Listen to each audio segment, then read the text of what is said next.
예수는 그 메시아 이런 말을 쓴 적이 한 번도 없거든요. 본인이. 네. 예수는 아주 인간적인 사람이었고 자기 주변의 사람들, 고통받는 사람들을 피눈물을 흘리면서로도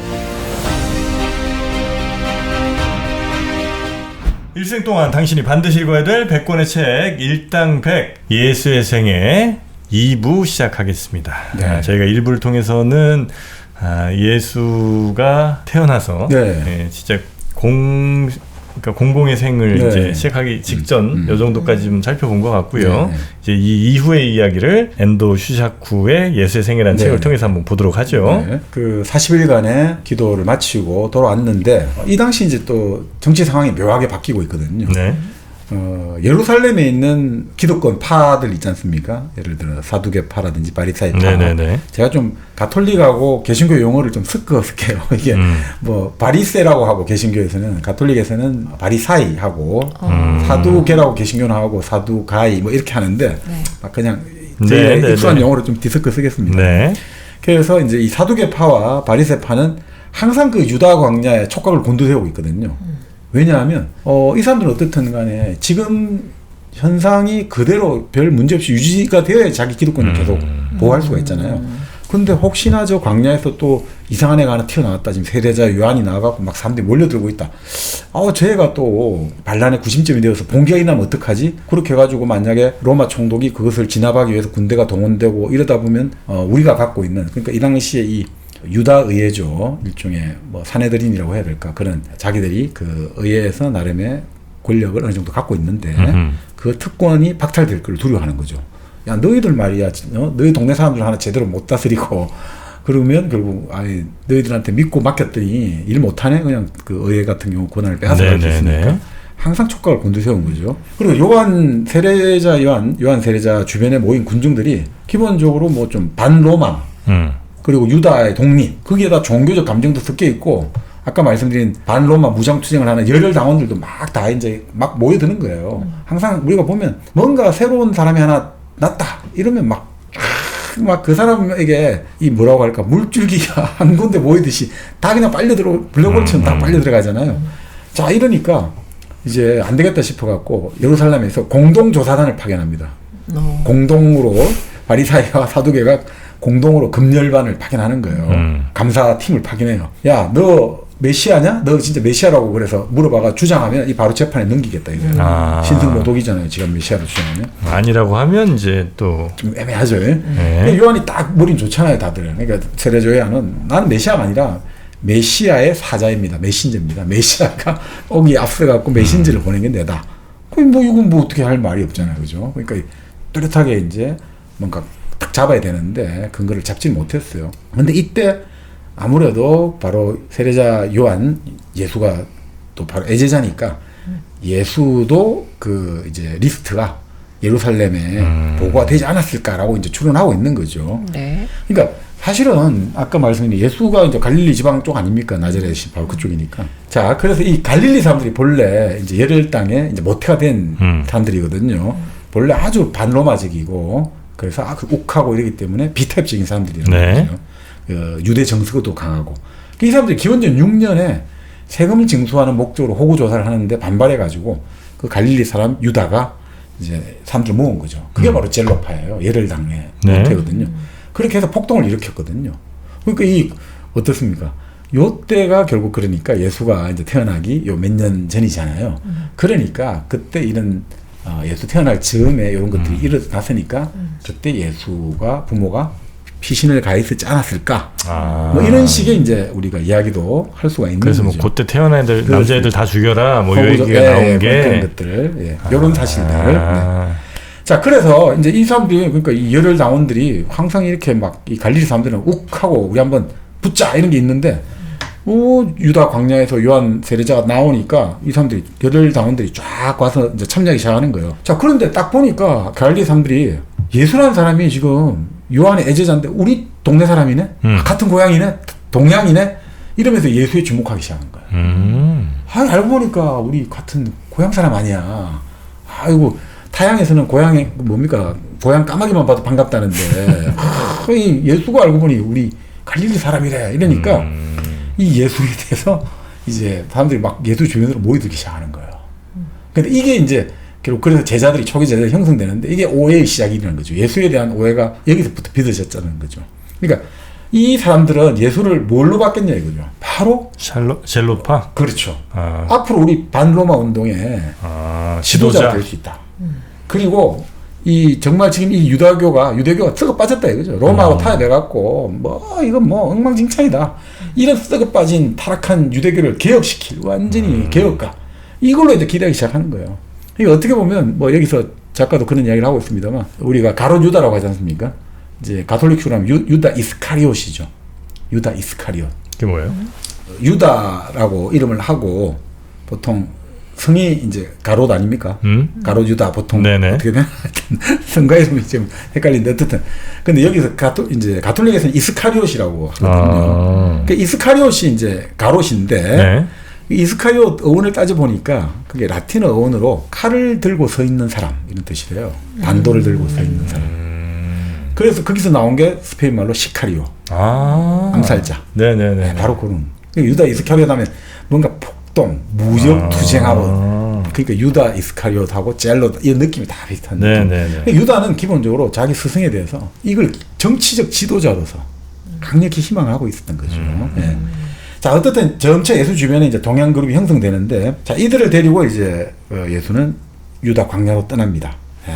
그러니까 이 떠나면서 이제 예루살렘에 있는 사두개파라든지 바리새파가 요한 공동체 사람들을 주목하면서 어떻든 예수가 애제자고 이러다 보니까 또 예수 주변에 사람들이 모여들고 이런 것들이 계속해서 그 동양 보고가 이루어질 거 아닙니까? 네. 그러다 보니까 계속 머무르기가 좀 쉽지가 않았을 거다 이거죠. 그래서 제자들 따르고 요르단강을 따라서 먼저 이제 쭉 이렇게 북상한 걸로 나와요. 요르단강 따라서 위로 쭉 올라오다가 그런 다음에 이제 갈릴리 호수 서쪽에 있는 고향으로 가기로 이제 방향을 틀었다는 거죠. 그래서 이게 그 공간 복음서라고 하잖아요. 같은 관점에서 썼던 뭐 예를 들어 갖고 마가복음, 마태복음, 누가복음 이런 것들은 초기 예수 활동을 거의 언급을 잘 안 하고 있어요. 네네. 네. 그러니까 여러 가지 이런 정치적 상황들이 당시 뭔가 예수의 초기 활동, 요한 공동체라든지 여러 가지 이런 것들, 열심당 이런 것들이 나중에 반로마 또 그 복음서 쓸 때 그때 로마가 막 유대인들이 반란 일으켜갖고 거의 성전 다 파괴시키고 난리가 났잖아요. 그런 예민한 정치 상황에서 괜히 이런 것들을 했다가 이게 안 좋을 것 같으니까 좀 많이 뺀 거 아니냐 이렇게도 보고 있어요. 그래요? 네. 결국 그 당시 이제 우리가 제일 빨리 썼다고 생각하는 그 마가복음이 기원 후 65년에서 75년 사이에 쓴 걸로 보통 나오잖아요. 근데 그때 이제 막 유다가 망한 거잖아요. 완전히 뭐 멸망하니까. 그래서 그런 거 아닌가 싶습니다. 그래서 이제 바로 고향 나자렛은 안 가고 이제 호수 주변에서 다시 여러 이제 사람들하고 하면서 제자는 자꾸 모아지겠죠. 그런 다음에 이제 어머니하고 이제 만나게 되는 거죠. 그래서 이제 여기 이제 작가에 따르면 그래서 이 어머니와 만나고 그 광경이 참 따뜻한 봄과 같다 이거죠. 화사하다 이거죠. 지금까지는 그 유다 광야에 완전 불과 심판과 총발 이렇게 말하다가 여기 이제 예수가 갈릴리 호수 고향 쪽으로 왔는데 이게 이제 가나의 결혼식에 참석했다고 나오죠. 그래서 최초의 기적이 나오죠. 물을 술로 바꾸는, 포도주로 바꾸는. 근데 여기서 보고 있으면 얼마나 화사합니까? 이제 신랑 신부 결혼하고 이 봄에 따뜻한 전경에서 사람들이 웃고 떠들고 즐겁게 담소하면서 술을 마시고 정말 대비가 되지 않습니까? 황당하고 거칠고 아주 좀 직선적인 그쪽하고 남쪽 유다 광야하고 이렇게 갈릴리 호수 주변에 아주 따뜻한 인정이 피어나고 사랑스럽고 온화한 이런 분위기들. 의도적으로 요한복음에 이 대목이 많이 답이 됐는데 이게 결국은 요한복음을 쓴 기자가 결국 유다광야하고 대비하려고 다 이렇게 쓴 거 아니냐 이거죠. 봐라 우리 예수님은 이렇게 꽃처럼 피어나는 분이다. 봄과 같은 분이다. 황량한 겨울 같은 분이 아니다. 이걸 이제 보여주려고 한 거 아니냐 뭐 이렇게 보고 있습니다. 네. 자 그러면서 이제 우리가 봐도 그렇잖아요. 혼인을 축하하면서 즐겁게 술을 마신다 이거죠. 예수는 술 마시는 거 많이 나와요. 술도 먹고 음식을 잘 먹는 걸 나와요. 그래서 나중에 뭐 기독권 그 파들이 사두개 바리새 파들이 예수를 먹고 술꾼 이런 식으로 막 비하하려고 했죠. 그런 즐겁게 인간들과 어울리는 예수하고 하나님의 분노만을 외치는 요한하고 참 많이 대비가 되지 않습니까? 그죠? 그러니까 그 예수야말로 복음인 거죠. 복음이 영어로 뭡니까? 굿뉴스잖아요. 야, 이 얼마나 좋은 소식이 왔냐 이거죠. 우리 희소식이 온 거란 말이에요. 그런데 요한은 맨날 심판, 멸망하리라. 도끼로 다 찍어가지고 다 불에 다 던져버릴 거야, 너희들. 이거하고, 야, 이 너무 참 대비가 되는 거죠. 그래서 뭐 이 작가는 이렇게 보내요. 물을 술로 바꾸는 첫 번째 기적의 의미를. 그러니까 예수가 제자들은 자꾸 지금 뭔가 세속의 꿈을 가지고 있잖아요. 자, 우리가 이제 예수님을 따라다니다 보면 이거 뭔가 한번 혁명할 때가 올 거다. 우리 한번 이 세상을 뒤집어 엎어버리고 우리 한번 정말 인간다운 세상, 사람다운 세상 건설해보자. 이런 꿈을 가지고 있는 거죠. 근데 예수가 거기서 물을 술로 바꿨다는 거는 그런 제자들이 가진 세속적인 꿈, 물을 어떻게 보면 술로 성화시킨 거 아니냐. 그러니까 술이라는 것은 발효를 하든지 정류를 해야 되잖아요. 네. 한 단계 높여야 되잖아요, 뭔가를. 변화를 시켜야 되잖아요. 그 예수는 그 변화를 통해서 이 제자들을 변화시키려는 거. 그래서 결국 나중에 제자들이 그렇게 겁쟁이였고 서성을 팔아먹었다가 결국은 완전히 목숨을 아끼지 않고 열혈 전도에 나서는 것도 이런 변화를 상징하는 거 아닌가 뭐 싶다고 합니다. 어쨌든. 자, 그렇게 해서 이 와중에 결국 이제 이렇게 예수도 뭔가 낌새를 채고 이제 요한 공동체를 벗어나서 이제 쭉 이렇게 고향 쪽으로 왔는데 이 와중에 아까 말씀드린 분봉왕 헤로데 안티파스가 요한을 체포하는 걸로 결단을 내립니다. 야, 세례자 요한 그대로 더 이상 두면 안 되겠다. 그래서 체포하는 걸로 결단을 내립니다. 그래서 뭐 이 세례자 요한을 체포해 가지고 결국은 이제 죽이는 걸로 나오지 않습니까? 네. 그래서 그걸 가지고 이제 여러 가지 많은 이제 문학 작품에 이런 테마로 많이 쓰여 있죠. 그죠? 쟁반에다가 세례자 요한의 목을 담고 있고 그런 거 많이 나오죠. 자, 근데 이제 왜 이때 헤로데가 체포하기로 결단 내리냐면 결국 사람은 그런 것 같아요. 권력자는 자기 사생활을 건드리는 걸 제일 싫어해요. 사생활이요? 특히 자기 부인 건드리는 걸 제일 싫어해요. 네. 어떻게 되냐면 이 헤로데가 번처를 조강지처를 버리고 번처를 버렸어요. 그래서 이복 동생의 아내죠. 자기 제수씨죠. 네. 그 제수씨 헤로디아하고 결혼하는 거예요. 그러니까 요한이 이거는 부정하다 해가지고 비난을 했거든요. 그리고 사실은 그 자기 제수씨가 법적으로는 자기 숙부하고 조카 사이거든요. 자기가 숙부고 조카거든요. 그러니까 이중적으로 이게 좀 부당하다 이런 식으로 해서 요한 세례자가 비난을 하니까 여기 완전 뚜껑이 열렸다고 봐요.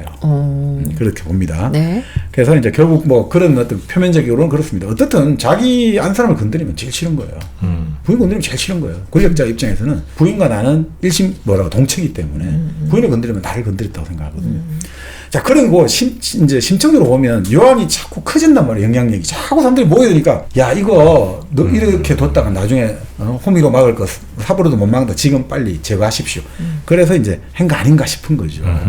근데 이제 예수는 이제 이거를 그때 이제 소식을 들은 거죠. 이제 요한이 잡혀갖고 결국 이제 죽음을 당한다. 네. 그래서 그런 생각을 했을 수 있다고 보는 거죠. 지도자는 자신의 인연과 상관없이 민중에게 끌려가는 경우가 있다는 거예요. 자, 나는 사실 종교적 의미에서 심판을 말하는데 나이가 온 사람들은 그걸 보지 않거든요.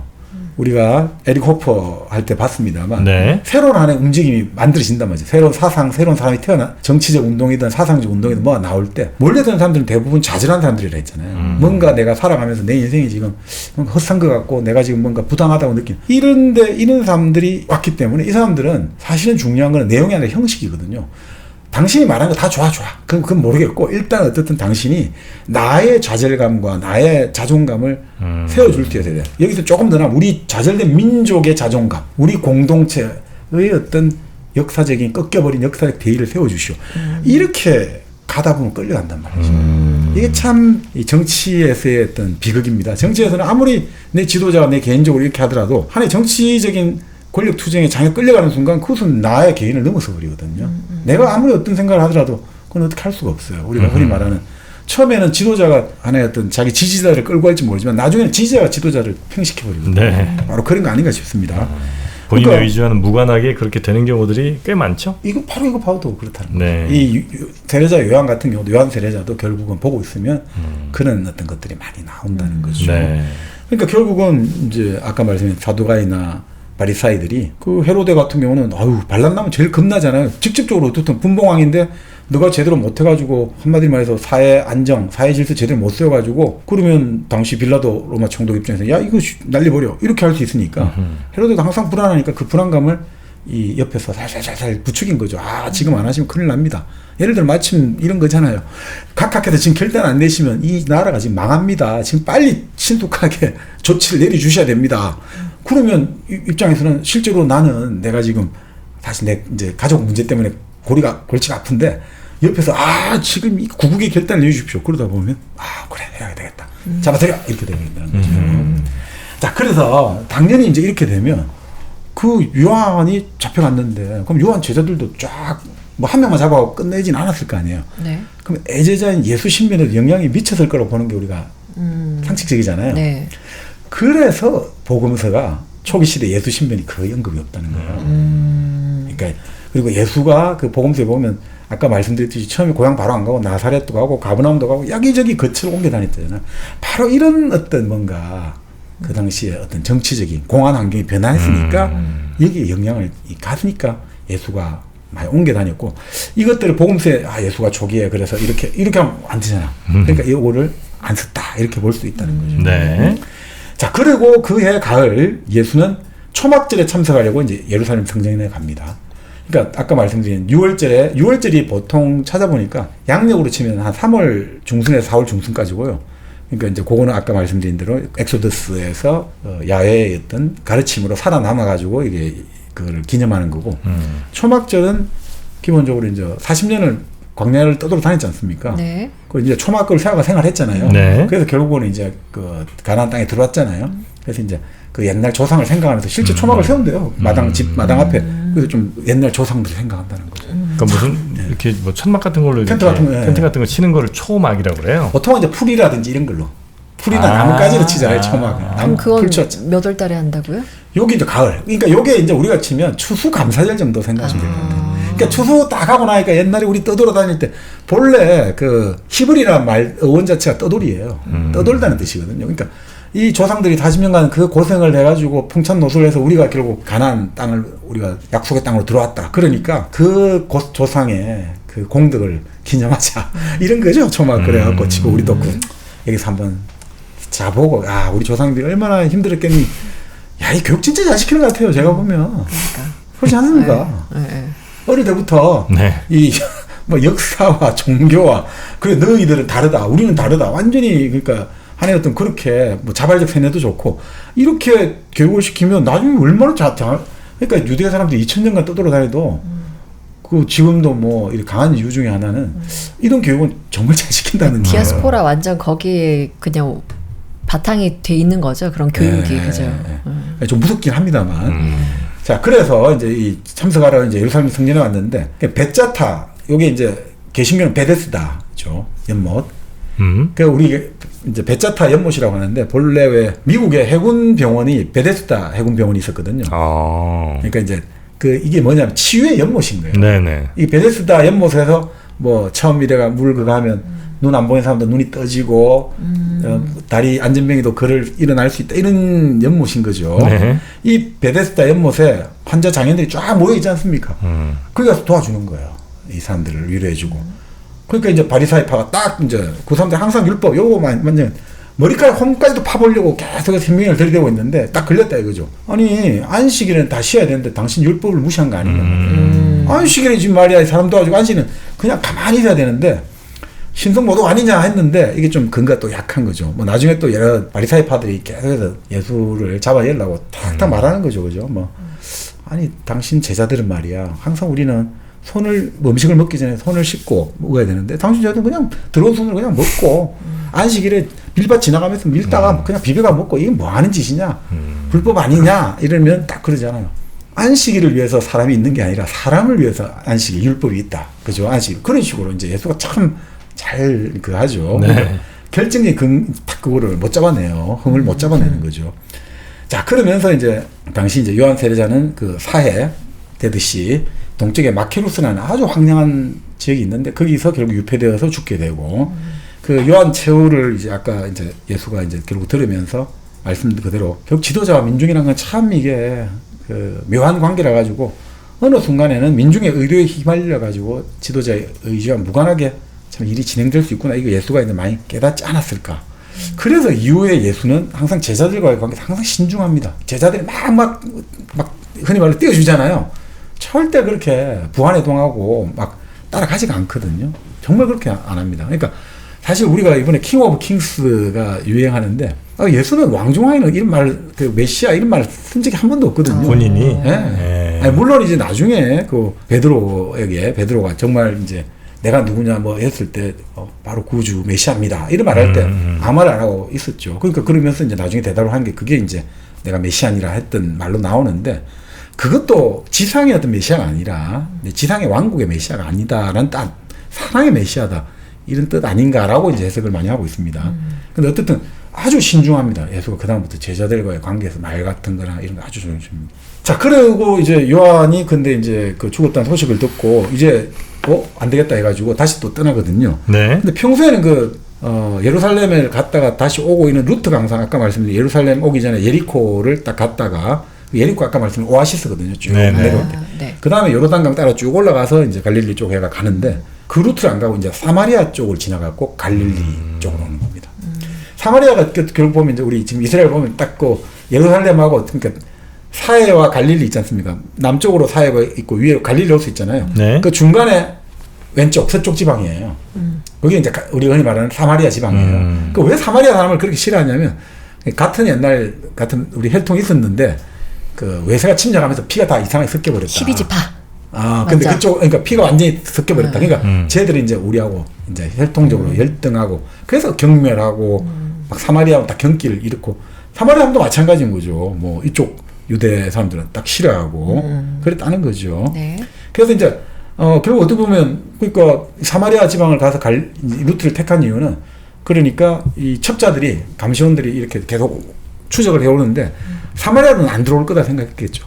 자기들 싫어하니까 사마리아 자체를 들어오는 거를 그 아까 말씀 사두가의 파들이라든지 바리새 파들은 싫어하니까 네. 그래서 여기가 더 안전할 거다라고 갔다는 의도가 하나 있고 또 하나는 자기 제자들한테도 자기가 생각하는 사랑이라는 거를 제자들에게도 보여주려고 갔다는 거예요. 자 봐라 우리는 그렇게 사마리아 사람들 싫어하는데 그게 아니다라는 걸 보여주려고. 나는 이 사마리아 사람들도 절대 원수로 경멸하지 않고 다 나는 다가가서 사랑할 이걸 보여주려고 사마리아 지방으로 의도적으로 갔다는 이야기도 있습니다. 그런 해석도 있습니다. 네. 그러니까 그것 자체가 어떻게 보면 뭐 예수가 사마리아 지방으로 해서 갔다는 자체가 예루살렘에 있는 그 사두개파라든지 바리새파 입장에서는 상당히 불쾌하고 상당히 이제 이게 진짜 저항하네 이런 생각이 반항하네 이런 생각이 확 들겠죠, 그죠? 자, 결국 어쨌든 예수는 아까 말씀드렸지 사마리아 사람들 우리가 나오잖아요. 착한 사마리아인 이거 나오잖아요, 그죠? 그리고 사마리아인 나병 환자 구해주고 다 그런 절대 이제 내 동양이 아니라는 내 같은 민족이 아니라는 이유로 절대 배척하지 않았다. 이게 바로 이제 예수님이었다는 거죠. 그래서 참 어떻게 보면 뭔가 예수님이 생각하는 사랑의 이미지는 그러니까 어떻게 보면 뭔가 외형적인 데 집착하고 우리가 흔히 말하는 건물이라든지 혈통이라든지 이런 데 집착을 하지 않았다는 거예요. 네. 무슨 말이냐면 그 사마리아 지방의 스켐이라는 지역에서 사마리아 여인에게 이렇게 말을 한 게 그 복음에 나오죠. 네. 여인아 내 말을 믿어라. 너희가 이 산도 아니고 그 있는 산도 아니고 예루살렘도 아닌 곳에서 아버지께 예배를 드릴 때가 온다. 이거 혹시 신성모독적인 발언이거든요. 당연히 예배는 예루살렘의 성전에 가야 되는데 성전보다 한층 더 숭고한 사랑의 하느님이 있다. 이런 게 예수님 선언이거든요. 그 예전에 왜 이슬람에도 이제 신비주의 종파가 있다고 했지 않습니까? 수피. 네. 그 수피의 그 성인은 당연히 일생에 한 번은 우리가 그 카바 신전을 가서 그 참배를 하고 순례를 하는 게 그 신자의 의무인데 그 사람은 그 왜 가냐고. 나는 하루에도 수천 번씩 그 신전이 내한테 왔다가 갔다가 한다. 내가 호흡하는 순간에 왔다가 갔다가 다 하는 거다. 이런 식의 불경스러운 발언을 했다가 난리가 났는데 그런 거죠. 예수님도 여기 그렇게 생각하고 있습니다. 그런 외형적인 건물, 혈통, 내만의 지역 이런 게 아니라 우리가 좀 더 숭고하고 보편적인 사랑에 하나님이 있다라는 이제 선언인 거죠. 근데 어떻든 뭐 초기 예수 활동에서 뭐 우리가 쭉 보고 있으면 복음서에는 그게 많이 안 나옵니다만 기본적으로 그거는 아까 말씀드렸듯이 이제 마가복음이 서여지고 이런 복음서가 씌어질 때 로마가 유대를 진압하고 아주 그런 엄혹한 시기이기 때문에 괜히 이런 그 유대 반란의 모태가 된 열혈당이나 민족주의 운동 이런 것하고 예수를 잘못 썼다가 우리가 지금 탄압을 받을 수 있다. 이래서 빌미를 주지 말자 해가지고 이제 초기 예수 활동에서 그거는 많이 배제가 됐는데 어떻든 요한 세례자라든지 민족주의 운동하고 뭔가 예수의 활동이 결부된 거는 뭐 사실이 아니겠나 이제 이렇게 이제 보여주고 있습니다. 엔도 슈자쿠의 이 책이 그래서 그 밝혀지지 않은 예수의 뭐 행적을 알아서 의미가 있는 거야? 아니면 우리가 성경을 통해서 그동안 뭐 혹은 뭐 교회에서 들었던 그런 얘기와는 좀 다른 시각을 제시를 해주는 거예요? 아니요, 성경에서 나오는 이야기입니다. 성경에서 나오는 이야기인데, 네. 근데 이제 이 엔도 슈사쿠는 이제 작가로 장점이 뭐냐면, 보통 사람들은 우리가 이제 학문적으로 접근할 때 신화의 예수냐, 역사의 예수냐 분리를 많이 하잖아요. 네. 역사의 예수가 아니 있었냐, 신화적 아니다, 이 부분은 신화적이다 이렇게 하는데, 그 엔도 슈사쿠 입장에서는 그것들은 큰 의미가 없다고 본다는 거예요. 중요한 거는 그 당시를 살아가는 사람들, 그리고 지금 살아가는 사람들의 그 요구와 열망이 무엇이었는지에 우리가 주목한다면, 그것보다, 그리고 제일 중요한 거는 결국 우리가 지금의 어떤 성경을 읽고 하는 이유가 뭘까 이거죠. 우리가 좀 더 좋은 삶을 살고 더 나은 삶을 살기 위한 것이라고 한다면, 성경에서 그리고 예수의 생애에서 우리는 무엇을 알 수가 있고, 예수의 생애를 통해서 내 삶을 한번 투사해보라는 의미겠죠. 이 예수의 삶을 쭉 보면서 이렇게 평범하고 이렇게 특별하지 않은 사람들이 어떻게 해서 이렇게 지금 2000년이 지난 이 와중에 이 전 세계적으로 꺼지지 않는 하나의 어떤 그 사상과 종교의 어떤 이어지는 불길들, 이런 것들 어떻게 가능했을까? 근데 그거는 결국 이걸 한번 읽어보다 보면 지금 당신의 삶에 답답하고 힘들 때 얼마든지 솔루션을 찾는데 큰 시사가 줄 거다. 이런 취지로 이제 좀 생각했습니다. 지금 말씀하시는 부분이 이 책의 어느 정도 부분에 해당해요? 반도 못 왔어요. 반도 못 왔어요. 4분의 1 정도. 아니 원래 이 예수의 생애에서 정말 핵심적으로 중요한 부분들이 몇 가지가 있는데, 부활. 그리고 부활 이후에 뭐 이런 거 있잖아요. 그 핵심적인 거. 근데 저는 좀 궁금한 게, 아직 그렇게 엄청 중요한 부분이 안 나와서 이 작가분이 좀 다르게 그런 부분들을 그려줬는지 이런 건 사실 궁금하거든요. 근데 이제 이게 중요하죠. 뭐냐면 이제 왜 이제 그 부활이나 이 부분은 나중에 물론 많이 나옵니다만, 왜 이제 이 이야기를 쭉 하냐면, 결국 예수의 어떤 인간적인 부분들을 부각하려고 하는 목적이 있거든요. 그러니까 예수는 아주 인간적인 사람이었고, 자기 주변의 사람들, 고통받는 사람들을 아까 말씀드린 대로 계속해서 경험하고 겪고 이러면서, 그리고 그 과정 속에서 당시 어떤 역사적 배경들, 정책 배경 속에서 그런 것들이 맞물려 가지고 예수의 어떤 사랑이라는 것들이 탄생되었다. 근데 그래서 그 사랑이 탄생되었기 때문에 우리가 생각할 때 이제 나중에 이제 제자들이 배신하고 형장에 끌려가지 않습니까? 근데 형장에서 보통은 여기도 나옵니다만 어떤 영웅도 자기를 배반한 제자들이라든지 배반한 사람들에게 좋은 말을 하지 않을 거잖아요. 근데 기다리고 있는 제자들에게 뜻밖의 소식이 들려오는 거예요. 하느님, 주님, 저들이 하는 일을 뭘 하는지 모릅니다. 저들을 용서해 주소. 그러니까 사람들이 너무 어마어마한 충격을 받게 되는 거죠. 네. 그러니까 당시 유대의 풍습에서는 사람이 이제 빈사 상태에서 죽어갈 때 내뱉는 말이 엄청 중요하거든요. 요즘도 뭐 중요하지만 유언나들. 그런데 예수가 그 말을 한다는 거죠. 저주와 이제 우리를 저주하고 우리에게 막 분노를 퍼부을 건데 그걸 기대했는데 전혀 엉뚱한 말을 하는 거예요. 그리고 우리가 생각할 때는 인간적인 뭐 고뇌라고 했잖아요. 뭐 엘리엘리 라마 사박티네 해가지고 나의 하나님 어찌하여 저를 버리시나이까. 그거는 이제 그 당시에 여기 저자의 말에 따르면 그 당시 어릴 때부터 이제 우리 시편이라든지 이런 거를 읽고 자란다고 했잖아요. 네네. 그래서 이 사람들한테는 엘리엘리 라마 사박티네 딱 하면 그다음 그게 무슨 건지 다 안단 말이죠. 그러니까 우리가 모르니까 우리는 볼 때 그냥 예수도 인간이었구나 하는데 그게 아니고 그렇게 시작을 해갖고 이제 시편에서 보면 나를 어떻게 버리시냐니까 시작해갖고 그게 결국은 하나님을 찬양하는 걸로 나오거든요. 그러니까 아니 이 사람은 죽어가면서 자기가 이렇게 하나님의 아들이라고 주장하는데 저 지금 위에서 아무런 도움도 안 주는데도 하나님을 찬양하고 있다 이거죠. 그리고 마지막에 모든 것이 이루어지고 내 영을 하나님께 맡깁니다 라고 하니까 이 세 마디가 전해지니까 이 완전 제자들은 패닉 상태가 돌입했다 이거죠. 그래서 그거를 이제 이 작가는 우리가 복음서에 보면 그렇게 나오잖아요. 갑자기 이제 예수가 오후 3시쯤 숨을 거둘 때 장막이 찢어지고 막 난리가 났다는 거죠. 네네. 그게 제자들의 마음의 상태였었거든요. 완전 제자들이 완전 이 마음이 엉망진창이 되었었거든요. 지금 그런 부분도 이 작가의 시선이에요? 작가의 생각이죠. 그러니까 이 작가는 그런 면에서 그러니까 결국 아까 말씀드린 대로 작가도 이제 그 일본에서 아주 좀 드문 가톨릭 신자였고 그리고 또 이분도 프랑스로 불문학을 공부하러 갔다가 결국 이제 여러 가지 병고로 인해 가지고 공부를 못 하게 되었고 그리고 평생 그 계력으로 그 고생을 했거든요. 그러면서 자기가 느끼고 자기가 경험하고 이런 것들이 여기 투사돼서 이것들을 그러니까 예수의 삶을 결국 자기만의 시각으로 바라보는 거죠. 자기가 바라보는 그 예수의 생애를 쓴 거 아닌가 뭐 이런 생각을 할 수도 있겠죠. 아니, 정프로님은 지금 정프로님이 막 저렇게 말씀하는 그 이런 서사 있잖아요. 이런 거 다 이렇게 어디서 들어봤어요? 예수의 삶에 대한 뭐 여러 시각이 있다는 거는 몇 번 들어봤죠. 근데 저는 이제 이 작가가 좀 다른 시각으로 바라보는 어떤 예수의 어떤 생애 같은 게 있나 싶어서 좀 잘 들어봤는데 별로 없는 것 같아서 아직 안 나와서 그래. 아직 안 나와서 그래? 참 많은데 그래? 근데 이제 그거를 이제 요거를 좀 보면서 가면 이게 더 다가오고 그것만 딱 해버리면 사실은 일부에 처음에 좀 알려드렸는데 그거는 뭐라고 할까, 물론 우리가 체리만 딱 먹을 수 있습니다만 예를 들어 이 케이크가 있는데 12겹이 쫙 있는데 이 케이크를 12겹을 다 먹어봐야지 이 케이크의 맛은 나는데 그 위에 있는 케이크 한번 먹어보고 이건데 이러면 이게 좀 아쉽다는 생각이 들 수 있다 이거죠. 네네네. 듣는 분들이 혹시 조금 그래서 뭐라는 건가 이걸 혹시 좀 기다리시지 않을까 싶어갖고 약간 좀 걱정돼서 아마 많은 분들이 그래도 오늘 처음 듣는 얘기가 앞부분에 많을 거예요. 아니 뭐 나중에 뭐 이런 재밌는 대목들 많아요. 우리가 본래 본디오 빌라도 총독이 그 당시 이제 반란을 일으킨 바라바를 살려줄까 예수를 살려줄까 할 때 군중들이 바라바를 살려주라 나오잖아요. 근데 바라바의 본명이 예수였대요.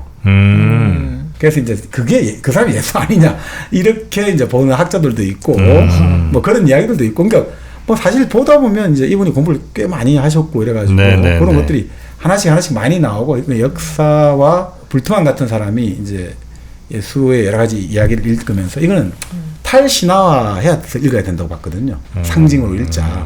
이거는 신화고 예를 들어 이 성경의 여러 가지 부분들은 신화고 우리는 이거를 좀 탈신화해서 상징으로 읽어야 된다 이렇게 했는데 글자 그대로 읽지 말고. 그렇죠. 근데 그게 또 좀 다른 것 같아요. 그러니까 이 여기서 이제 사실은 그러면 정직한 거는 오히려 앤더 슈서가 정직한 거죠. 그러니까 자기는 말 그대로 진짜 부활이 생물학적으로 일어났다, 역사적으로 일어났다는 주장, 그리고 부활은 아예 상징이다라는 주장이 있을 수 있는데, 근데 이제 이분 같은 경우는 여러 가지 추리를 통해 가지고 거기에 대해서 이제 상당히 좀 어떻게 보면 정말 모르겠다는 걸 솔직하게 말씀을 하거든요. 근데 부활에 준하는 뭔가 있었기 때문에 그 예수의 제자들이 그렇게 확 바뀐 거 아니냐 이거죠. 안 그러면 그렇게 다들 그 베드로 말 나오잖아요. 예수가 잡혀갔잖아요. 그러니까 대제사장의 집에 잡혀갔잖아요. 그럴 때 베드로도 몰래 따라 들어가는 걸로 나옵니다. 뭐 몰래 따라 들어가기보다는 같이 가가지고 타협을 받겠죠. 나는 좀 살려줘, 우리는 좀 살려줘, 뭐 그런 식으로. 근데 그때 한여가 물어보잖아요. 너 예수 따르다니는 사람 아니냐? 나 모른다고. 그럼 또 다른 사람이 너 예수 알지 않냐? 모른다고. 또 세 번째 사람이 예수 아닌지 모른다 했잖아요. 그렇게 봐요. 아니 이 사람이 어떻게 그렇게 그 당시 예수 잡히면 다 도망을 치고 했는데 왜 따라갔겠느냐? 그러면 결국 얘도 그 대제사장 집에 가서 타협을 보러 갔을 거다. 예수를 넘길 테니 우리는 다 살려달라. 예수 하나 죽이고 우리 다 좀 살려달라.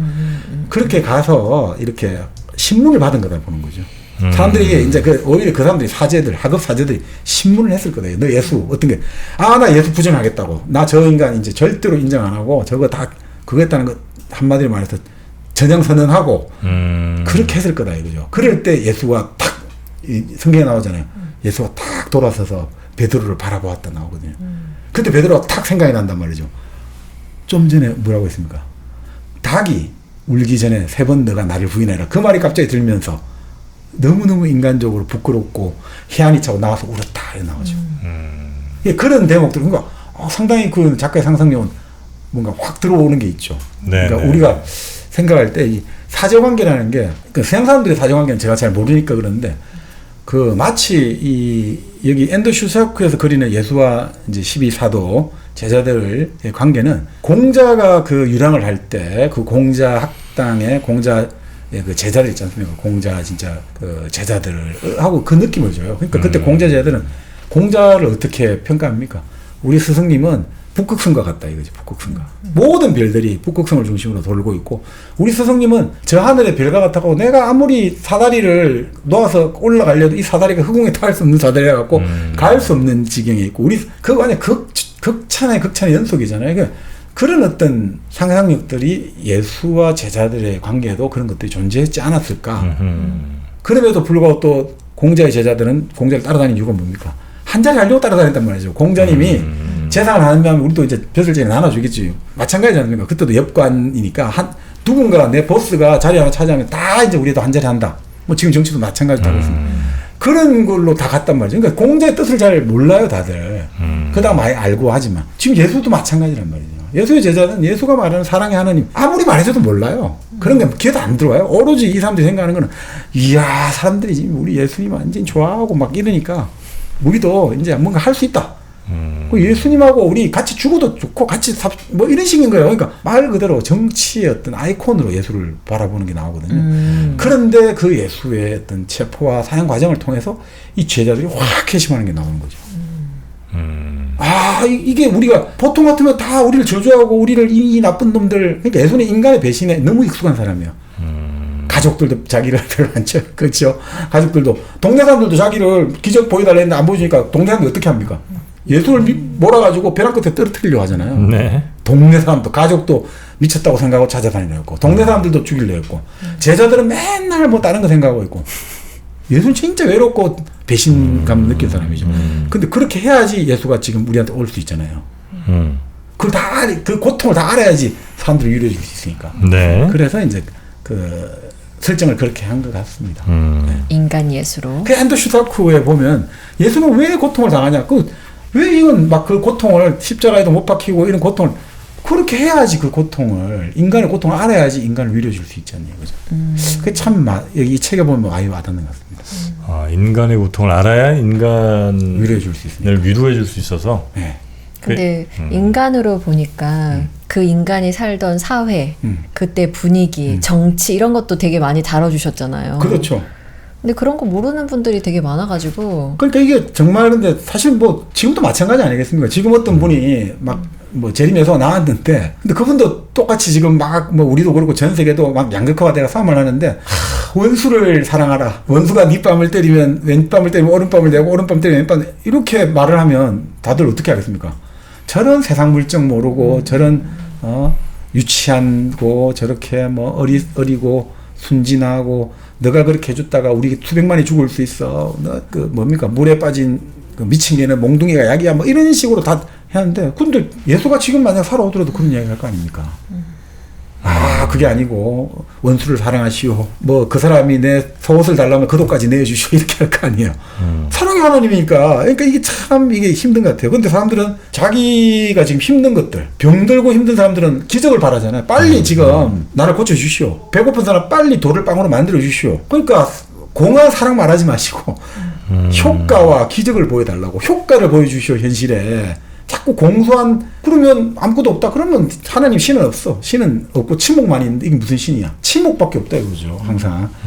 그리고 실제로 그리고 사람들이 아프고 이런 부당한 일을 정할 때 사랑의 하나님은 없고 분노의 하나님, 벌하는 하나님 우리도 그러잖아요. 저놈을 반드시 벌해 주소서. 저 사람을 잘되게 해 주소서보다 저놈을 반드시 응징해 주소서. 이런 거 많이 하잖아요. 그러니까 항상 하나님은 공포의 대상이다 이거죠. 그래서 참 예수가 너무너무 힘들었다는 거죠. 아니 정말 힘들고 어려운 사람이 울고 있는데 그 사람은 난 인생 살아봤자 아무런 보답이 없어. 나는 태어날 때부터 비밖에 안 내려. 쨍한 햇볕을 한 번도 본 적이 없다. 이런 사람한테 하나님의 사랑은 햇볕 같은 거다 말하면 무슨 소용이 있어요. 난 한 번도 햇볕을 본 적이 없는데. 이럴 때 예수가 너무너무 힘들었을 거다 이거죠. 야, 이 믿기 어려운 현실을 살아가는 인간은 너무나 믿기 어렵다 하나님의 사랑. 근데 이걸 어떻게 내가 이걸 알려줘야 되고 이걸 드러내줘야 되느냐. 이 예수의 생애는 사실 이것이 키포인트다 이렇게 볼 수가 있겠습니다. 이 어려운 현실에서 침묵밖에 없는 이 사람들이 죽어가는데 근데 어떡하느냐 이거죠.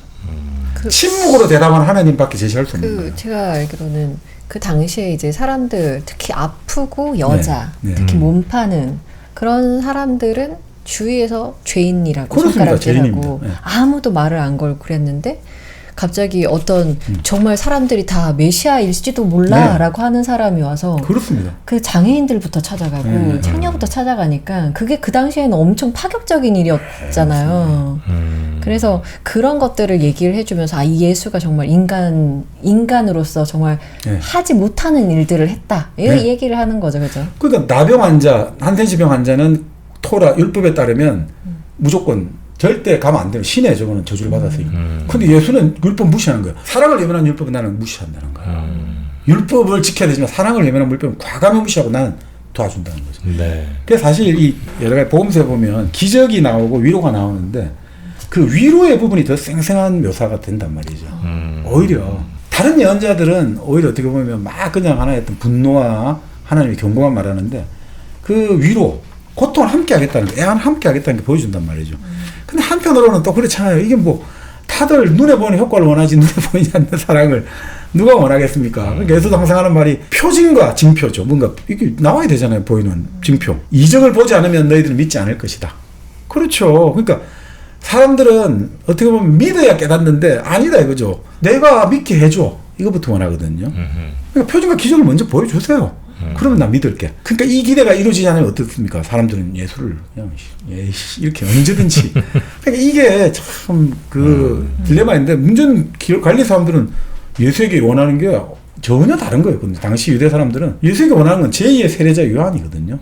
제2의 세례자 요한은 비록 그 헤롯에 의해서 죽었지만 당시는 제2의 요한이 되어가지고 이 지금 우리가 탄압받는 이 로마를 뒤엎는 하나의 혁명운동의 불꽃이 되어달라 이렇게 막 뭐라고 했단 말이죠. 그러니까 어떤 사람들은 예언자, 혁명가, 정치가, 어떤 사람은 병 고쳐주는 의사, 모든 역할을 다 원하고 있으니까 야, 참 예수는 이 오해의 소용돌이 속에 이제 뛰들어갈 수밖에 없었던 참. 그래서 괴로웠지만 행복한 사나이, 뭐 윤동주의 19에도 나오지만 정말 괴로운데 행복한 사나이다 라고 하는 게 되겠죠. 사랑을 실천하니까 행복한데 네. 문제는 정말 이 사랑을 다들 곡해하고 있으니 괴롭고 그러니까 참 역설이. 그래서 윤동주 시의 십자가라는 시에 보면 그런 게 나오죠. 아, 그래요. 네. 하여튼 뭐 예수는 네. 저는 이제 뭐 인간이냐 네. 신이냐 뭐 이제 이런 거 얘기를 할 때 네. 전 당연히 이제 뭐 그런 신이다 생각하진 않지만 네. 아주 어려운 환경에서 그 아까 말씀하신 것처럼 오른뺨을 맞으면 뭐 왼뺨을 내밀어라든지 원수를 사랑이라는 정도의 이야기를 할, 물론 이제 그 맥락은 또 제가 이해하는 거랑 다를 수 있으나 하여튼 그런 정도의 이야기를 할 수 있는 사람이라면 그런 말을 하는 것 혹은 뭐 그 정도의 어려운 사람들과 함께하는 것 그 행동 자체가 저는 신적이라고 봅니다. 정말 그래서 저는 그런 대우를 그런 대접을 후대 사람들로부터 이렇게 2000년 지나서도 받는 거는 매우 뭐 타당하다. 아유, 심심해요. 그러나 그렇지만 그래서 예수를 신의 위치로 올려서 하나님과 같은 사람, 그래서 뭐 전지전능한 신 이렇게 가면 나는 오히려 그 예수님의 행동이나 말이 가치가 전 떨어지게 느껴지는 거죠. 왜냐하면 정말 인간으로서 그런 얘기를 하면 정말 신과 같은 느낌인데 신이 그런 얘기하면 신이니까 그럴 수 있겠지라고 나는 생각이 되거든요. 그래서 저는 인간인데 정말 인간으로서 할 수 없는 그런 정도의 말을 하고 행동을 했던 그 예수님을 너무나 존경하고 싶다. 저는 뭐 그렇습니다. 그 지금 바로 그게 이제 사실 우리가 흔히 말하는 이제 그 기독교에 들어가기 전에 우리 사람들의 태도라고 생각합니다. 그런가요? 저도 마찬가지고요. 그러니까 결국은 뭐 사랑의 가르침이 무엇인지 제자들이 깨달았을 거고 직접 이제 자기들이 그 배신을 때렸다가 그 모든 걸 용서하고 안아주는 걸 보고 완전히 멘붕이 오고 정말 그때 그 느낌은 무엇이었을까? 이건 상상을 초월하는 사랑과 신뢰를 보여줬다 이거죠. 자, 그래서 참으로 이분은 하느님의 아드님이셨다라는 말을 그 예수가 십자가에서 그 숨을 거둘 때 그 옆에 있던 로마 백인 대장하고 사병들이 했다고 하는데 제자들의 입에서 나온 말이라고 여기는 생각해요. 제자들이 그런 말을 그냥 부지불식간에 터져 나왔을 거다 이거죠. 진짜 이분은 우리는 그냥 하나의 지도자로만 생각했는데 근데 문제는 그래 제자들이 같이 전환이 완전히 일어났겠죠, 그죠? 깨닫게 되었으니까. 근데 문제는 지금 말씀하고 똑같은 건데. 근데 아무리 또 그렇다 하더라도 시간이 지나면 그 감정은 퇴색되잖아요. 우리가 아무리 정말 너무 감동을 내가 나는 앞으로 이렇게 살 거야 하지만 그래도 또 시간 지나면 아유 또 뭐 그렇죠. 결심이 또 무뎌지고 또 아유 막 이렇게 사는 것도 하나님이 조금 용서해 주시겠지 이렇게 되잖아요, 그죠? 하나님 다 용서해 주는데 이건 용서 안 해주겠어. 그렇죠. 자기를 뭐 죽이는 정말 사형 처형에 넘기는 그런 나쁜 놈들도 생명을 자기 생명을 버리게 한 나쁜 유다도 용서해 줬을 거라고 이제 이 작가는 상상하는데 어떻게 자 그러면 정말 지금 말씀과 똑같은 것 같아요. 그러면 그 예수였는데 그게 그리스도가 돼버렸잖아요. 그리스도 예수 그리스도잖아요. 그러니까 사람의 아들 물론 신의 아들이기도 하고 근데 이제 예수 사후에 보통 죽고 나면 또 끝이잖아요. 유다의 어떤 종교 정치 운동에서도 그렇게까지 신적으로 된 사람은 없단 말이죠. 근데 어떻게 이게 가능하게 됐냐 이거죠. 그리스도 말 그대로 그리스도가 메시아지 않습니까? 그 헬라어로 기름 부음을 받은 메시아잖아요. 그럼 이거는 결국은 이제 이 작가도 그렇게 봐요. 가장 예수가 이제 처형당하고 나서 예수가 부활하고 가장 먼저 서해진 문서가 우리 말하는 사도 바울의 서한으로 보잖아요. 네. 그게 기원 후 30년 정도로 서해졌다 보거든요. 마가복음이 한 기원은 65년, 75년이고. 근데 그게도 보고 있으면 예수 부활은 이제 확신 정도가 아니거든요. 이게 없으면 기독교 성립이 안 된다고 봐요. 이 부활이라는 걸 우리가 말을 그걸 안 하면 우리는 다 거짓말하는 거다. 하나님이 거짓말. 그렇기 때문에 이 마가복음은 65년, 75년 나왔잖아요. 그 마가복음에 보면 우리도 한번 했습니다만 그렇게 나오잖아요. 뒷부분에 뭐 나오는 건 좀 나중에 쓴 거고 그 여인들이 이제 3일 후에 찾아갔는데 그 동굴에 뭐 바위가 치워져 있고 시신이 무덤에서 없었다 이거죠. 그리고 어떤 흰옷 입은 젊은이 나와가지고 얘들 무서워서 나왔다. 이것만까지 딱 나오거든요. 네.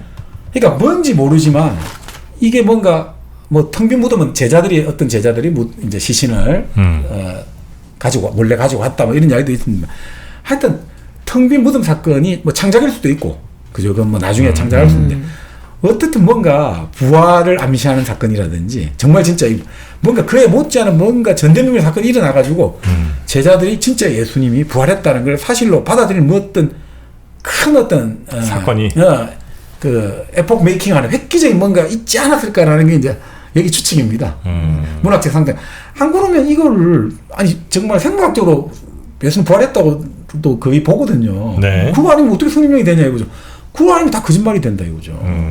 그래서 우리가 뭐 주기도문이나 사도신경도 나오잖아요. 몸이 부활하는 거고 그 다음에 반드시 그 사도신경에 나오지 않습니까? 이게 죽은 자 가운데 3일 있다가 부활한다. 이거를 받아들이지 않으면 물론 이건 종교의 영역이고 신앙의 결단이죠. 네. 이거는 뭐 우리가 아까 말씀드렸듯이 뭐 정명의 과학이라든지 정치의 어떤 영역이 아니라 신앙의 영역은 아무리 불러도 오지 않는 그 무엇을 사랑하는 것. 그게 바로 신앙이란 말이죠. 네네네. 아무리 부르고 아무리 내가 사랑해도 오지 않는 그 무엇을 그래도 나는 배신하지 않고 끝까지 가는 것. 그게 바로 제철의 봉인에 나오는 사랑의 정의 아닙니까? 신앙의 정의. 그러니까 제자들에게 결국은 이것이 뭔가 하나 있었을 것이고 결국 그리고 다 따져보자 이거죠. 결국 제자들에게 예수는 한마디로 불가사의한 스승이었고 결국 제자들은 영원히 그걸 알 수 없었던 것이다. 그래서 죽음 이후에 시신이나 이런 부활도 알 수 없는 영역이다. 그러니까 결국 이거는 이 저자가 참 재밌는 이야기 합니다. 앤더 슈타크가. 살아있는 동안에 인생이 무엇인지 알 수 없는 것과 마찬가지로 예수의 제자들은 예수를 알 수 없었다 이거죠. 우리가 살아가면서 인생 모르잖아요. 그러니까 예수는 인생 그 자체였기 때문에 살아있는 동안 우리가 어떻게 예수를 파악하고 신을 파악하냐 했죠. 네네네. 오늘 궁금한 장면이 또 하나 있었는데 왜 나의 피와 살이요 하면서 나눠주잖아요. 예. 그런 것도 잘 궁금했는데. 그건 이거죠. 이제 최후의 만찬이라고 하는데 여기서는 그렇게 봅니다. 최후의 만찬을 우리가 그림으로 보면 되게 조용한 걸로 나오잖아요. 네. 절대 그러지 않았을 거라는 거예요. 그때가 이제 막 사람들이 3일간 쫙 이제 이쪽 정치 권력 있죠. 두고 보는 거예요. 바로 예수를 안 잡아가고 3일간 하고 싶은 대로 두고 보는 거죠. 왜냐면 지금 예수 인기가 너무 좋아진 거예요. 인기가 사라졌다가 다시 이제 제2의 이제 요한으로 다시 취급받고 또 바라바를 풀어줄 사람은 예수밖에 없다. 메시아에 나오시오.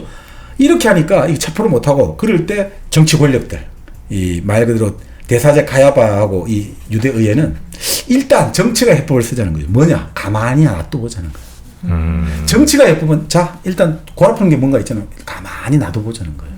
가만히 놔둬가 제가 분명히 대중들은 변덕스럽기 때문에 대중들이 버릴 때가 온다. 그때 쫙 잡아들면 되고 제가 실수할 때 온다. 제 실수할 때 잡아들면 된다. 저절로 망가질 때. 저절로 자게 할 수 있도록 다 지켜보는 거예요. 정치 권력이 그래서 무서운 겁니다. 다 지켜볼 수 있는 힘이 있거든요.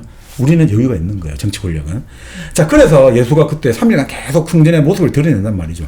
그리고 막 그 성전에서 가서 막 쫓아내버리잖아요. 야, 이 환전상들 쫓아내니까 사람들 얼마나 좋아하겠습니까? 이 성전은 기도하는 곳이고 이 장사꾼이 아니다. 그러니까 이 모인 순례자들이 완전 분위기가 진짜 불운해졌겠죠. 바라바 풀어줘 하면서 또 예수는 완전 자기들한테 부응하는 행동하니까 완전히 막 인기 폭발하는 거예요. 자, 그런데 참 유다의 마음은 복잡하겠죠. 예수는 결정적일 때 또 뒤통수 칠 거다. 절대 예수는 너희들이 원하는 그런 정치적 행보를 하지 않을 거다 했는데 자, 그래서 목요일 날 최후의 만찬이 되는 거죠. 네. 이 사람들은 지금 이제 예수가 이제 정치적 멘트를 할 거다. 이제 정치 행보를 딱 우리에게 메시지를 던지고 이제 우리 일어납시다. 이걸 고대하고 있는 거예요. 학수고대. 자, 그래서 이때 이렇게 잠깐 추측을 해요. 어느 집에 갔고 거기에 12제자뿐 아니라 순례자들의 대표하고 쫙 왔을 거라는 거예요. 가서 이제 우리 합시다. 예수님, 우리 한번 이 정권 엎어버립시다. 우리 한번 일어납시다. 봉기합시다. 막 이제 당신이야말로 제2의 세대 요압이고 당신이야말로 우리가 500년간 기다려왔던 메시아요 막 했을 거 아닙니까? 그럼 보통 어떻습니까? 그래 조향 던져졌다 한번 가보자 이렇게 되는데 이 정말 그 들뜨고 막 이런 분위기였었다는 거죠. 근데 예수는 이 만찬을 통해서 정치적 메시아를 완전히 결벌해버립니다. 만찬에서 딱 세 가지만 해준단 말이죠. 빵과 포도주는 내 몸과 피다 하면서 나눠주는 거죠. 그리고 또 다시 나는 순환당하고 죽을 거라는 걸 예고해요. 그리고 유다하고 베드로가 배신할 걸 예고하거든요. 사람들이 원하는 말 아무도 안 해줘요. 맞죠? 사람들이 지금 원하는 걸 일어납시다는데 아무것도 안 해줘요. 그리고 성찬을 이렇게 한 거는 결국 이런 거죠. 내가 죽더라도 나는 영원히 인간의 동반자이다. 당신들이 빵과 포도주를 먹을 때만 나를 생각해 주시오. 이런 의미. 나는 절대로 여러분을 떠나지 않습니다. 나는 내 죽음을 통해서 신의 사랑을 증명해 드리겠습니다. 그래서 빵과 포도주를 하는 의식을 보여주고, 그래도 기독교에서 가톨릭도 그렇고 그렇습니다만 가장 중요한 의식이 성찬 의식입니다. 이건 그때 순간에 어떻게 말하면 실체가 들어왔다고 보거든요. 그 가톨릭에서는 여러 가지 이제 뭐 상징일 수도 있지만 그 순간에 이제 어떤 축성을 하고 할 때는 그 포도주는 예수의 피가 되고 그 빵은 예수의 살이 된다고 보거든요. 실체설로 인정하거든요. 변한다는 거죠. 자, 어떻든 그래서 이제 이렇게 나오니까 이거 원하는 답이 아니잖아요. 빵과 포도주 내 피가 내 피를 먹고 이게 뭐 하는 소리? 돌을 빵으로 바꿔주질 않고 있는 빵과 피를 가지고 야 이거 내 살이야 내 피야 먹어. 이게 뭔 장난이냐 이거죠. 나 이제 순환당하 죽을 거야. 아니 이거 뭐야 결정적일 때 이게 꼬리 내리네. 아니 지금 우리가 막 그 옛날로 치면 몇십만이 모여있다 이거죠. 그 살려야 되는데 갑자기 장군이 대장이 야 나 죽을 것 같아. 이게 완전 김을 빼버린다 이거죠. 그런 다음에 아니 같이 다 우리 하나가 되자 이렇게 해도 모자랄 판에 유다하고 베드로 너 배신할 거야 이렇게 하니까 완전 적전분열 아니냐. 그러니까 분듯이 그 유다나 이 순례자 유다가 그 대표였을 거다 이거죠. 우리 한번 일어납시다. 유다는 이스카리옷 아닙니까? 정말 이거 칼을 들고 한번 해보자는 사람인데 무력판데 그래서 결국 이 사람들이 결국은 튀어나갔을 거고 더 이상 우리는 당신과 일을 하지 못하겠다. 군중들은 이제 예수가 자기들의 기대를 배반했다는 걸 알아차렸을 거다 이거죠. 그러면서 이제 결국은 이제 베드로는 남은 제자를 대표하고 유다는 떠나간 제자를 대표했고 그래서 이제 유다나 이런 여러 가지 이 정황들 다 보고를 받았겠죠. 대사제 가야바가 너무 기뻤겠죠. 이제 끝났다. 민중이 얘를 버렸다. 얘는 민중이 원하는 답을 안 해줬다. 이제 때가 왔다면서 의회를 소집하는 거죠. 그래가지고 예수가 이단 발언했다 해가지고 이제 예수를 체포하라 해가지고 자기 성전 직속 그 무력을 병력을 보내가지고 그런 다음에 이제 정인하고 쫙 하는 거죠. 그리고 재판의 밤이 이제 일어나는 겁니다. 그러니까 분노한 군중들은 이제 죽이라고 하고 있고. 분노한 군중인지 아니면 이 가야바가 내수한 군중이겠죠. 그래서 내수해갖고 예수 죽여 예수 바라바 살려 이래갖고 그런 다음에 이제 뭐 이 종교적으로 잘 몰라가기 힘들어지니까 바로 빌라도한테 가가지고 이거 얘 그거야 메시아를 자체해서 정치 메시아. 그러니까 반로마 국사범이야. 그러니까 사형시켜야 돼. 이런 식으로 할 때 그러니까 빌라도도 힘들잖아요. 이거 자기가 신문에 보니까 전혀 아닌 것 같은데 그러니까 군중들에게 떠넘기는 거죠. 아니 내가 누구를 풀어주기 원합니까? 바라봐. 그럼 예수를 어떻게 하면 좋겠냐? 십자가에 못 박혀 죽이시오. 그러니까 결국 그거는 이제 매수를 한 그 군중들일 수도 있고 아니면 정말 분노한 군중들일 수도 있죠. 예수에게 모든 기대를 걸었는데 안 해주네? 그럼 저놈은 죽여야 돼. 이렇게 되지 않았을까. 그래서 결국 뭐 이제 이 재판을 받고 그 밤에 잡혀가고 바로 재판을 하는데 뭐 여러 가지 뭐 사실은 이제 관례하고 다르다는 거예요. 밤중에 재판을 한 걸로 나오잖아요. 바로 그래 밤중에 재판해가 바로 초고속으로 판결 내리고 그래서 바로 12시에 뭐 이제 뭡니까 십자가 짊어지고 온갖 곳에 떠들어 이제 뭡니까 그 십자가 무게가 70kg쯤 해당합니다. 70kg. 네. 얘도 잠도 못 자고 이런데 70kg의 십자가를 짊어지니까 이게 얼마나 고통스럽고 일부러 시내 곳곳을 떠돌게 하잖아요. 그래서 사람들에게 저 봐라 무력하다. 제가 아무런 무능력자야. 예수를 완전히 까는 거죠. 그런데 실제 유대 재판 규정은 중범죄 판결은 낮에 내린다는 거예요. 밤에는 잘못하면 안 된다는 거죠. 중범죄는 낮에 맑은 정신으로 내려야 되고 하루 만에 판결을 선고하지 않는 게 관례였다는 거죠. 그리고 전원일치 판결 나오거든요. 전원일치 판결은 무효라는 게 유대 법률이래요. 유대 참 재미죠. 전원일치는 무효야. 그래요? 네. 그러니까 뭐 보고서는 전원일치로 내리고 뭐 하루 만에 다 끝난 걸로 했는데 이게 조금 아니 물론 이제 이게 극적으로 그러니까 이게 어떻게 보면 좀 극적으로 가는 거지 않습니까? 우리가 이제 양식사적으로 접근하자면 이게 하나의 어떤 전승과 이런 거 해가지고 하나의 문화 양식 같이 이 얼마나 이게 재밌으면 영웅의 비극을 사람들이 다 좋아하는데 근데 여긴 비극보다 더 좋은 요소가 있단 말이죠. 비극은 그렇게 자잘하는 걸로 끝나고 죽음은 끝나는데 여긴 부활이 나오거든요. 빛이 나온단 말이에요. 어둠 속에서. 그래서 사람들이 울고 끝났다가 아니라 여기에 갑자기 한 줄기 빛이 갑자기 팍 터져나오면서 완전히 무대가 바뀌어버리거든요. 이게 이제 비극을 넘어서는 예수의 생애의 하이라이트죠. 사실 맞습니다. 네. 네. 그 예수님은 포도주와 빵을 자신의 피와 살이라고 하시지만 또 우리 단군 할아버지는 양파즙과 네. 소고기를 대표. 아, 나 정영진 정프로님이 저한테 한 번만 선물 좀 해줬으면 좋겠어요. 뭘요? 양파즙과 사과즙은 진짜요? 나의 피다 하면서 주고. 그래? 원해? 소고기도 나의 살이다 하면 진짜 맛있게 먹을 텐데. 내 살 먹고 싶어.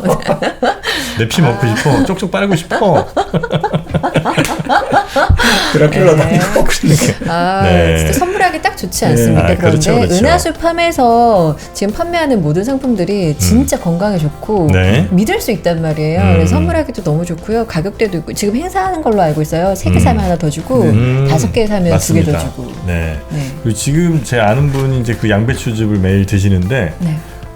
맨날 아침마다 뭐 속쓰리고 뭐 이런 걸로 고생하셨던 분인데 뭐 약간 위궤양 같은 것도 아, 있으셨고. 양배추즙이 아니라 양배추 스틱 말씀하시는 양배추 거예요? 스틱, 네. 네. 그거 진짜 맛있어요. 네. 네. 근데 그거 한 달 가까이 드시고 훨씬 좋아졌다는 거예요. 제주에도 그거 먹고 괜찮아졌다는 분 그죠? 많아요. 네. 그러니까 확실히 양배추가 위에 좋은 거는 맞긴 맞나 봐요. 맞습니다. 네. 근데 이게 좋은 점이 지금 스틱이라 가지고요. 어디든 다 넣고 그냥 그렇지. 쉽게 가방에. 먹을 수 있으니까 네. 아마 더 자주 드셨을 것 같아요. 맞아. 이게 어디 뭐 이렇게 크게 병돼 있으면 이게 들고 다니기 좀 힘든데 네. 스틱이니까 그냥 틈틈이 이렇게 드실 수 있는 양배추 스틱도 있고요. 또 소고기, 네. 또 홍삼 등등 다양한 우리의 농축산물들 모여 있는 곳 바로 은하수 팜입니다. 네, 여기서 맛있는 제품들 한 번씩 드셔보시면 좋겠고 선물하시는 것도 네. 매우 좋겠고요. 지선 씨한테는 제가 조만간 보내드리도록 하겠습니다. 제가 보내드리면 네. 지선 씨는 나한테 커피 하나 보내줘야 돼요. 그러면 이건 저의 피입니다. 네, 1kg 커피. 피가 타네. 많이 꼽네. 네. 네, 향은 좋아요. 향 좋아요. 네. 네, 1kg 커피는 네이버에서 1kg 커피 검색하시면 되고요. 그리고 1kg 커피 앱을 다운 받으셔도 되는데 저는 이제 1kg 커피 앱을 가끔씩 들어가 보거든요. 네. 네, 거기 들어가 보면 뭐 주전자 같은 것도 있고, 그러니까 커피용 그 포트 같은 거 있잖아요. 뭐 그런 것도 있고 정말 다양한 제품들이 많아요. 그래서 커피도 물론 이제 필요하신 분들 기본적으로 많이 들어가시겠습니다만 커피 관련 용품들 네. 뭐 이렇게 거름망이라든지 뭐 별별 거 다 있습니다. 네, 그런 것들도 혹시 내가 커피에 좀 관심이 있고 한번 혼자 집에서 이렇게 저렇게 해보고 싶다 하시는 분들 계시면 그 1kg 커피 앱 들어가 보시면 정말 다양한 커피와 커피 관련 용품들 있으니까 커피에 아주 진심인 1kg 커피 한번 들어가 보시면 좋겠습니다. 주문하실 때 일당백 적어주시면요. 네. 저희 이제 사장님이 조금만 그쵸, 사은품 그쵸. 넣어드린다고 하니까요. 네. 주문하실 때 일당백 꼭 적어주세요. 네. 자, 이게 이제 결국 이제 이런 예수가 결국 이런 재판을 받고 이게 이제 결국 이제 기원 후 30년 그 아까 말씀 6월절 요 시기입니다. 그러니까 그때 그렇게 해서 이제 우리가 흔히 아는 골고다로 끌려가는 거죠. 골고다 뜻이 골고타가 해골산이라는 뜻이잖아요. 그러니까 처형장이죠. 거기도 골로 시작하는군요. 그렇죠. 우리도 골인데. 해골로 간다. 아, 그러네. 신기하네. 아, 이제 골고다 절대 안 까먹겠어요. 네. 그렇죠. 자, 그래서 뭐 이제 우리가 좀 급하게 했습니다만 어쨌든 제수. 근데 그때 강도도 매일한데 정치범들을 강도로 불렀대요. 대부분 강도라 불렀대요. 정치범을 강도로. 네네네. 근데 이제 그때 같이 매달려 있는데 이게 참 정치적인 요구였죠. 제수 중 한 명이 그런 이야기를 하는 거죠. 당신은 메시아가 아니시오. 당신 자신과 우리를 구원해 보시오. 당신 메시아라며. 그럼 우리하고 다 좀 구원해 달라. 예수는 답변 않고 침묵을 지켰다. 네. 그러니까 정치는 계속해서 효과와 능력을 보여달라 이거. 뭔가 퍼포먼스를 보여달라 이거고. 정치는 결국 힘과 효과잖아요. 파워가 네. 있어야 되고 이펙트 이걸 원하는데 예수는 오로지 사랑, 온리 사랑이잖아요. 무력하죠. 아니 배가 고픈 사람한테 빵을 줘야지 사랑 말하면 뭐하냐. 지금 목마른 사람한테 물을 줘야 사랑하면 뭐하냐. 그러니까 참 사랑은 무력한데 근데 사랑을 말하면 결국 우리가 지금 배고픈 사람, 지금 목마른 사람이 왜 목이 마르고 배가 고픈지를 우리는 생각하게 되고 그 연민이 결국은 왜 저 사람들이 배가 고파야 되는지 왜 목이 말라야 되는지 이렇게 하다 보면 결국 그것이 사회를 바꾸고 세상을 바꿀 수 있다. 이게 바로 사랑이 큰 힘이겠죠. 문학의 힘, 사랑의 힘 뭐 이런 게 겉으로 볼 때는 힘이 없는데 뭐 그런 거 아닌가 싶습니다. 그래서 네. 무력하고 무능하게 보였던 예수였다 이렇게 이제 볼 수 있겠죠. 그런데 아까도 말씀드린 그 부활의 수수께끼 이게 결국은 뭔가 이 부활이라는 것들이 모멘텀이 있었기 때문에 그 비겁한 제자들이 그렇게 목숨을 이제 생명을 버림을 각오하고서 굳건한 사도가 되었고 또한 그 이후에 그 그리스도교 공동체가 거의 예수가 이제 완전히 이제 우리가 성부 성자 성령 삼위일체가 나중에 나오지 않습니까? 네. 그 정도로 올라갔단 말이죠. 그러니까 예수의 인성을 좀 강조했던 아리오스파는 완전히 이단으로 찍혀버리고 오로지 우리 예수는 똑같다 이거죠. 성부 성자 성령은 그 정도로까지 이제 완전히 올라갔다는 거죠. 이게 참 아니 그렇게 무력하고 처참한 최후를 마친 사람이 네. 그 자신을 버린 제자들도 있는데 그 제자들에 의해서 어떻게 이렇게까지 올라갔냐 이거죠. 그 제자들의 꿈과 희망을 좌절시킨 스승 아닙니까? 나쁜 스승인데 그 사람이 어떻게 사랑의 메시아로 섬겨지겠느냐. 이게 정말 수수께끼고 이 수수께끼를 설명하는 키워드는 결국 부활밖에 없다라고 이제 보는 것 같습니다. 네.